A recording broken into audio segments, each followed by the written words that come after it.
Oke Mas Bos, Assalamualaikum warahmatullahi wabarakatuh. Berjumpa lagi di channel Tresno Tani. Ya Mas Bos, pada kesempatan kali ini atau di konten kali ini Tresno Tani mau membagikan kisah perjalanan dari tanaman bawang merah Tresno Tani ditanam Labuan 1 kali ini atau di awal musim penghujan kali ini. Di dalam perjalanannya Tresno Tani menghadapi lika-liku yang terjadi, dimulai dari awal olah lahan hingga panen kali ini. Oke, langsung saja kita bagikan kisahnya. Di saat awal tanam ini Tresno Tani dihadapkan pada kejadian atau situasi yang kurang enak. Saat itu kita mengalami kesulitan air. Yang pertama, emang tidak ada hujan atau karena cuaca, itu faktor alam dan dari Sang Maha Pencipta. Kemudian yang kedua, kita mencari bahan bakar itu sulit. Saat itu kita mencari solar itu agak repot. Ya, itu bahan bakar untuk pompa air yang Tresno Tani gunakan adalah diesel. Tresno Tani tidak menggunakan sibel. Oh ya Mas Bos, di saat itu Tresno Tani juga menghadapi dilema karena juga bebarengan dengan menanam padi. Tresno Tani dilema atau bimbang memilih antara tanaman padi atau tanaman bawang merah. Hingga akhirnya diputuskan kita membagi dua-duanya karena sudah kita tanam ya kita rawat kedua-duanya. Emang efeknya nanti ada tanaman yang emang kurang air, bisa jadi padinya kurang air atau tanaman bawang merahnya juga kurang air. Tapi syukur alhamdulillah kami bisa mengatasi problema tersebut dengan sebaik-baiknya dan alhamdulillah itu berkat dari doa dan juga pemberian dari Sang Maha Pemberi. Oke, untuk mengatasi kekeringan saat itu Tresno Tani melakukan penyiraman hampir setiap hari. Ya walaupun kita siram setiap hari, akan tetapi tanah atau lahan Tresno Tani itu tidak bisa menyimpan air cukup lama. Jadi habis kita siram, siangnya langsung kering dan itu tidak bisa merembes atau masuk ke dalam tanah. Mungkin hanya sampai maksimal itu sampai 3 cm saja, tidak bisa sampai masuk sampai ke dalam atau ke akar dari tanaman bawang merah, sehingga ada kendala di awal. Hingga akhirnya di usia 18 HST tanaman Tresno Tani baru ada kiriman hujan. Dan saat itu setelah ada kiriman hujan, yang bagian tepi yang mengalami masalah pertumbuhan di awal, emang yang lainnya itu sudah tumbuh bior dan sudah tinggi, sekiranya kira-kira hampir 1 jengkal. Yang bagian pinggir, bagian tepi itu baru bisa tumbuh. Jadi selisihnya ada 18 hari. Dan yang saat ini yang di pinggir itu masih ada di lahan, belum Tresno Tani panen. Karena emang dia belum mentol atau belum bisa kita panen. Dan alhamdulillahnya kondisinya masih bisa untuk dipertahankan. Jadi kita bisa panen 100%, akan tetapi waktunya saja yang berbeda. Kita panen hampir setiap hari seperti itu. Dan untuk mengakali situasi-situasi tersebut, Tresno Tani menggunakan fungisida yang sifatnya itu membantu proses pertumbuhan. Saat itu Tresno Tani menggunakan ini klorotalonil dan juga antrakol. Antrakolnya bungkusnya sudah tidak ada. Terus fungisida klorotalonilnya Tresno Tani memakai 2 merek dagang. Ini bukan membandingkan atau tidak percaya salah satunya, tetapi Tresno Tani itu saat membeli awal-awal Tresno Tani memakai Dakonil, saat ini habis. Yang ada di stok toko itu cuma ini ya. Tresno Tani tidak fanatik ke merek, Tresno Tani pakai saja yang asalkan kandungan atau bahan aktifnya sama. Kemudian memakai ini Tizen. Nah ini rutinannya setiap 2 hari sekali kita memakai ketiganya. Kemudian di saat sudah mulai berganti fase atau sekitar usia 20-an, Tresno Tani memasukkan ini Nativo. Kemudian sesaat sebelum pergantian fase Tresno Tani menggunakan ini Remazol. Nah, nanti seperti apa obat-obatannya Tresno Tani sepilkan semuanya ya. Dan mohon maaf ini nanti memakan waktu yang sangat lama, mungkin kita juga akan langsung ke lahan. Jadi kita nanti juga proses ke sana.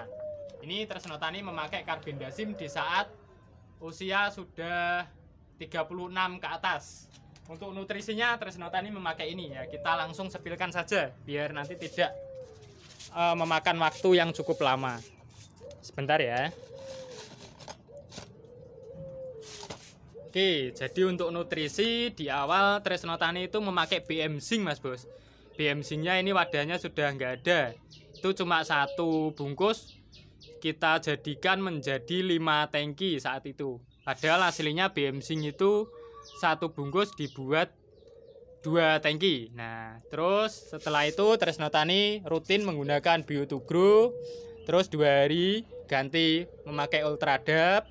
Kemudian ganti lagi menggunakan Bio2Grow, 2 hari lagi menggunakan Belco. Belco ini kandungannya sama dengan Ultradap, yaitu nitrogen dan fosfat. Kemudian untuk Bio2Grow ini nutrisi biologis. Nah, kemudian di saat usia sudah hampir memasuki 28 atau pergantian fase, Tresno Tani menggunakan MKP yang juga dimix dengan Ultradap. Saat itu kita membutuhkan nitrogennya. Oke, untuk nitrogennya Tresno Tani tidak menggunakan banyak-banyak, kita ambilkan dari Ultradap. Ini cuma nitrogennya hanya 12% saja dan kita memakainya cuma 2-3 sendok. Seperti itu. Kemudian setelah memakai MKP-nya ini habis, Tresno Tani menggunakan ini katok, ini juga kalium fosfat. Ada boronnya juga, ini kaliumnya 18%, fosfatnya 14%. Kemudian boronnya 799 ppm. Kemudian setelah katok ini habis, kisaran usia 32 kalau nggak salah, Tresno Tani menggunakan ini Java Kalipos. Ini juga kalium fosfat. Ini isinya lebih tinggi untuk kaliumnya. Nah, ini kaliumnya 68%, kemudian fosfatnya 30%. Oke, itu yang Tresno Tani gunakan. Kemudian insektisidanya hanya memakai ini Domectin. Ini juga 1 kali spray di usia 40 HST saat itu setelah gerhana matahari, setelah bulan purnama. Di saat itu kan emang kaper, emang berkembang biak, jadi kita antisipasi ada beberapa ulat, kita hantam dengan ini. Mengapa Tresno Tani tidak menggunakan insektisida rutin? Ya karena emang di awal tanaman ini kurang subur dan juga ada kendala pertumbuhan, makanya Tresno Tani tidak menggunakan insektisida yang sifatnya itu asam. Tresno Tani takut atau khawatir kalau kita menggunakan asam, kemudian daunnya itu kurang sehat. Kalau terkena hujan atau hujan dadakan, kita nanti bisa kelimpungan atau menimbulkan masalah baru. Makanya Tresno Tani tidak menggunakan insektisida, hanya menggunakan ini fungisida. Fungisidanya memakai ini klorotalonil, kemudian antrakol atau propinep, kemudian tisen. Ini tisennya habis 2. Oke, terus pakai Nativo dan juga Remazol. Ini hasil dari panenan kali ini. Ini juga ini baru 2 hari yang lalu kita ambil. Oke, dan yang satunya malah sudah kering. Nah, ini jadi ini 55 kg dalam 1 widik ini. Satu widik ini jadinya 55 kg ini. Kemudian ini benih yang akan kita tanam di Labuhan 3 nanti di bulan 3. Dan ini yang kita jemur di depan rumah. Ini sudah hampir kering.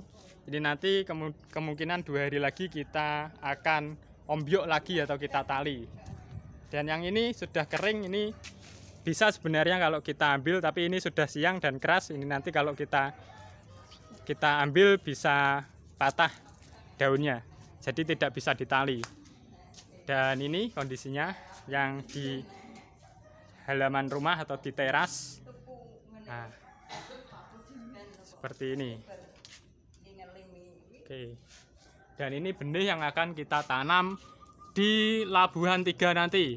Nah, benihnya kecil-kecil dan ini juga tantangan ke depannya. Bisakah Tresno Tani mengarungi musim tanam Labuhan 3 kelak? Oke. Kita langsung jalan-jalan ke lahan ya, Mas Bos. Sebentar, Tresno Tani ambil jaket dulu biar tidak kepanasan. Ini tadi pulang kerja Mas Bos. Oke, kita pakai jaket biar tidak panas. Kita review lahan Tresno Tani dari rumah menuju lahan. Mohon maaf ini nanti videonya memakan waktu yang agak lama. Oke. Semoga jenengan sedaya nanti tidak bosen, karena ini mungkin Tresno Tani akan berbagi ilmu penanaman dari awal sampai akhir.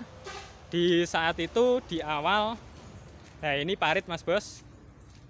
Di saat itu di awal Tresno Tani itu menggunakan kletong sapi Mas Bos, atau kotoran sapi. Nah itu kotoran sapinya di situ itu hampir kemungkinan 6 kuintal kalau nggak salah kita sebar saat olah lahan. Dan ternyata nah gini itu kan tujuannya untuk menghangatkan lahan kita di musim penghujan. Nah kan tetapi ternyata di awal tanam kita itu malah kekurangan air. Nah jadi gimana lagi, untungnya akhirnya juga ada hujan, dan di saat hujan lebat tanaman Tresno Tani itu kayak mendapatkan proteksi atau perlindungan. Dan ini adalah lahan padi Tresno Tani, ini sekitar 80 ru sampai ke sana. Ini pas di belakang rumah, dan ini rumputnya sangat banyak Mas Bos. Tresno Tani tidak sempat untuk matun atau mengambil atau melakukan penyiangan kalau bahasa Indonesianya. Dan lahannya bawang merah ada di sana. Kita coba ke sana ya. Nah ini lahan padi dari Tresno Tani. Alhamdulillah setiap hari Tresno Tani tidak nempur Mas Bos.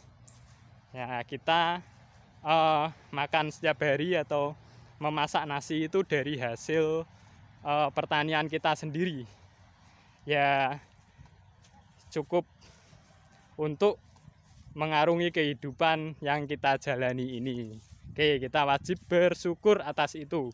Ya walaupun di kantoran Tresno Tani tidak mendapatkan reward yang besar, bahkan jauh dari UMR, tapi alhamdulillah di dunia yang lain Tresno Tani bisa mendapatkan kehidupan yang bisa dikatakan cukup. Oke Mas Bos, kita menuju ke lahan, dan ini hutan belantara. Ini dulunya saat SD atau kisaran tahun 2000 hingga 2003-an sampai 2006 kalau nggak salah, ini digunakan sebagai bibitan jati dan pohon-pohon besar lainnya yang dikirim ke Kalimantan, tetapi sekarang terbengkalai Mas Bos. Nah, ini seperti ini jadi hutan belantara. Cukup disayangkan, ini seumpama dijadikan usaha bisa maksimal seandainya.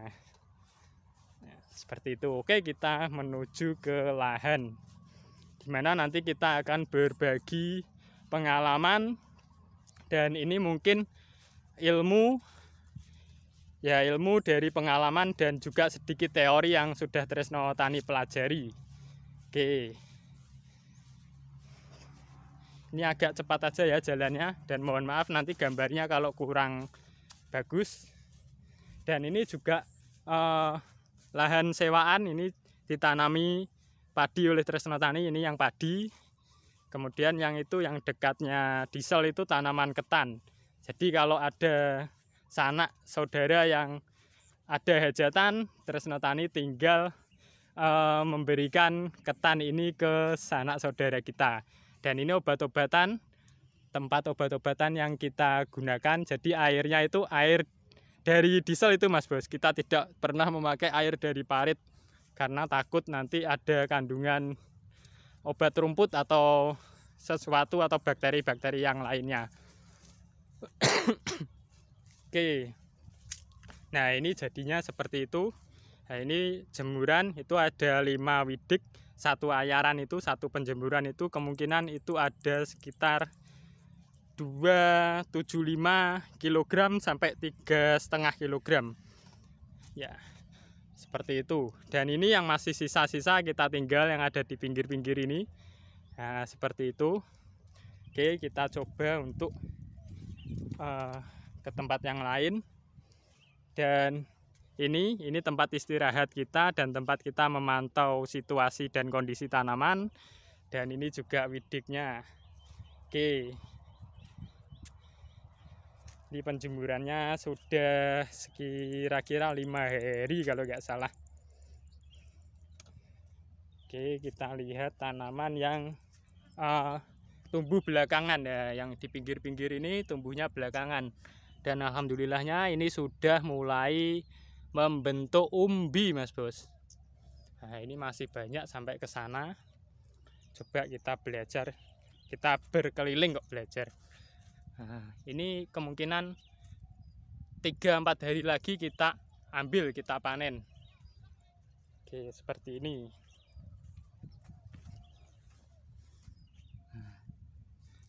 Sudah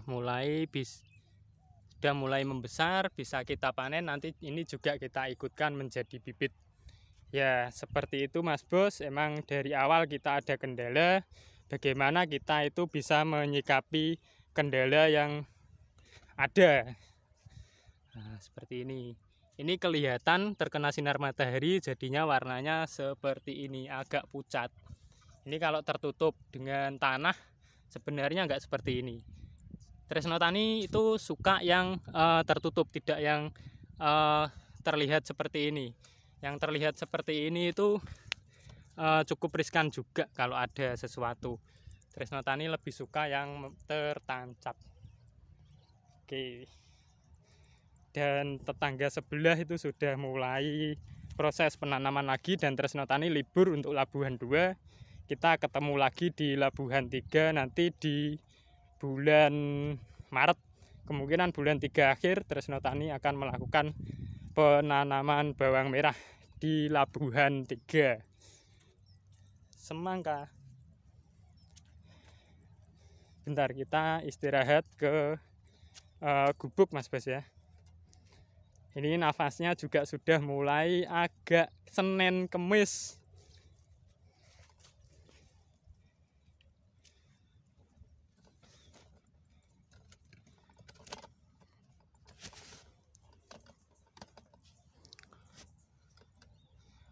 Oke, di musim tanam Labuhan 1 kali ini Tresno Tani emang di awal dihadapkan pada situasi kekeringan. Saat itu Tresno Tani lahan ini sangat kering sekali. Mungkin di konten sebelumnya, jauh-jauh sebelumnya, atau di musim tanam yang kali ini bisa jenengan simak bagaimana tingkat kekeringannya. Itu sangat-sangat parah Mas Bos. Bahkan Tresno Tani saja pesimis tanaman ini bisa selamat. Dan alhamdulillah tanaman ini bisa selamat sampai finish dan bisa 100% kita panen ya, walaupun ini seperti ini hasilnya. Kita tidak bisa memaksakan yang bagian tepi atau pinggir ini panennya serentak atau bareng dengan yang sudah kita jemur tersebut. Ya, karena ada problematika pertumbuhan di awal. Jadi yang kita sudah panen itu, usianya 20 hari. Yang ini yang tersisa ini, yang tertinggal ini itu baru berusia 2 hari. Jadi di saat usia 18 HST baru ada kiriman hujan, dan yang bagian tepi ini baru mulai tumbuh. Jadi selisihnya ada 18 hari sebenarnya. Ini kalau panen pun sebenarnya selisihnya harusnya 18 hari juga dengan yang sudah kita jemur. Yang sudah kita jemur itu ada yang sudah 10 hari kita jemur. Jadi kalau 10 hari kita nanti ke depannya tinggal 8 hari. Mungkin 8 hari lagi maksimalnya tanaman yang tersisa ini kita panen. Tapi nanti 4 hari atau 5 hari ke depan ini sudah bisa kita panen Mas Bos. Kita tidak memburu besarnya umbi, yang penting daunnya masih bisa kita selamatkan untuk kita tali. Karena keperluan kita emang dijadikan benih. Mengingat harga bumbon itu biasanya emang rendah. Sekarang saja tinggal 13.000 kalau nggak salah per hari ini, tanggal 10 Februari 2024. Kalau segitu itu kurang gimana ya, kurang bisa menutupi modal-modal yang sudah kita berikan. Oh ya, untuk modal penanaman kali ini di benih saja saat tanam ini Tresno Tani menemukan benih 20.000, ketemu harga benih 20.000, tapi ini benihnya sendiri. Kalau ini dihitung kalkulasi ya Mas Bos ya. Ini 4 kuintal lah benihnya, kita kasarkan 4 kuintal lebih 25, anggap aja 4 kuintal. 4 kuintal dikali 20.000 itu jadinya 8 juta.